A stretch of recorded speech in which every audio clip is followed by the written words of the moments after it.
Bet nu, tas spilgtākais pasākums man jau, kas man pilnīgi ir, es viņu redzu acu priekšā un vēl tagad izjūtu pilnīgi visā savā ķermenī, kā mēs priecājāmies un izskrējām koridorā ārā ar vilku un kritām viens otram ap kaklu, kad beidzās mēs dabūjām to 100% atbalstu no UNESCO, jo tas bija viens pasākums, iedomājieties, tur viss tās 190 organizācijas, kas tur bija, ka viņas visas kā viens valso par Latvijas bibliotēku, jo tas nav tik vienkārši, tas notiek ļoti reti, jo visām valstīm ir visādi savi projekti, kurus viņi grib attīstīt, un ir tikai tik daudz, kādus atbalstu un neatbalstu.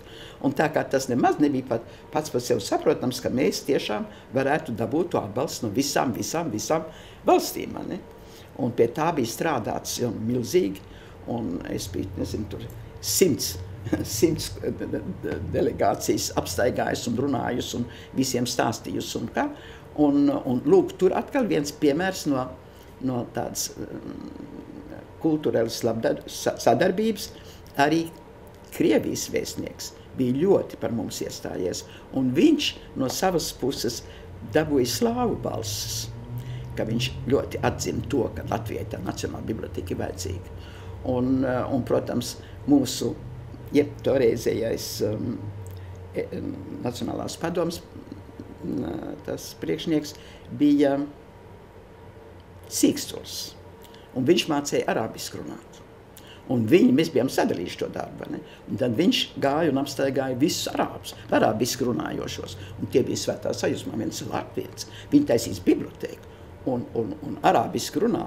Tātad saprot arī mūsu kultūru un mūsu lietas, ne? Tā kā viņš dabūja visus tos, un es atkal gāju un apstaigāju visus amerikāņus un francūžus un vāciešus un visu Eiropu un visu tās vācokot visu tās eiropeiskās zemes.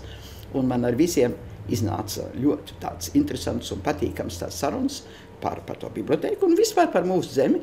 Un vienīgais, kas man negribēja par mums vēlēt, jūs variet iedomāties, bija Vācijas vēstnieks. Un viņš man, nē, viņš teica, es nezinu. Es varbūt tik daudz jums varu teikt, ka es varbūt tad atturēšos, varbūt nevēlēšu pāri. Nevēlēšu tieši pretīm, bet es nezinu. Un es jums saku, bet klausieties, es gribu ar jums izrunāt, es ar jums gribu tikties un tā. Un viņš visu laiku man nepieņem. Un tad beigās viņš tomēr piekāpās un ielūdza man uz vienu lunču. Tur blakus UNESCO vienā restorānā, es vēl labi to atceros. Un es biju drusku nokavējis, un viņš bija drusku par agru. Un viņš bija jau to lunču pasūtījis vienu baltvīnu, un jau bija dzēris kādu glāzi un tā baltvīnu. Un tagad, protams, viens kungs, kas ir tomēr ļoti uzvedīgs un tāds, un kundze un tā.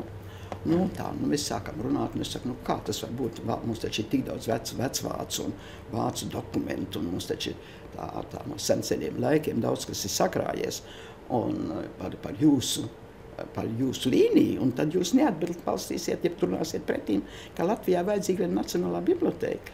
No sākuma viņš tā drusku pīkstēja, un tad viņš to, es dienā nekad nedzeru, vakarā, bet dienā es nekad nedzeru alkoholu. Latvijā to sauc par alkoholu, Francijā to sauc tikai par vīnu, jo alkohols ir konjaks un tā, jo vīns nav alkohols. Es nedzeru, un viņš izdzēra to pudeli vīna, un tad viņš atrada, ka es esmu ļoti simpātiski, un ka tā Latvija, protams, un tad viņš man apsolīja, ka tā lieta iet. Viņš arī vērēs par. Es atnācu mājā ārkārtīgi priecīgi, jo tas bija tiešām tāda uzvara, jo tie pārējie diezgan ātri varēja pateikt tā, bet viņš bija tā. Tā. Un tad tā konferences, lielā konferences bija, jo tas jau notika, tā mūsu uzņemšana, tā mūsu biblioteka notika, protams, kā vienmēr, viens lielās konferences laikā. Un tad mēs tur sēdējām tajā zālē, un tagad ir tas moments, un tagad stāda priekšā, un kas tad tāda būs, un ko un kā, un vēl tur tā izskaidro, kāpēc kā tā, un cik un ko un kā. Tā, zini, tā diezgan pagara viss tā lieta. Un tad pēkšņi cēlās zālē, kājās prasīja vārdu. Es domāju, vai dievim.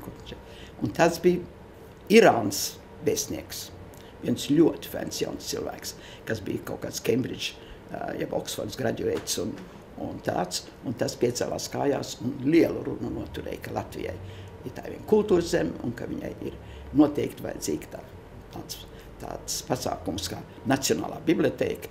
To nevar viņai atteikt, jo mēs esam daudz cietuši pa visādiem krūtiem laikiem, un tā, ar vēl sakot, lielu skaistu runu noturēja par mums Irānas viesnieku.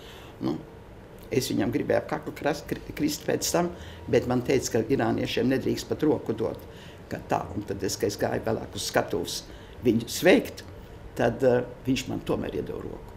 Un vakarā, to es nevaru stāstīt, jo viņam varbūt iznāks nepatikšanas, un vakarā viņš bija ļoti laipns ar mani.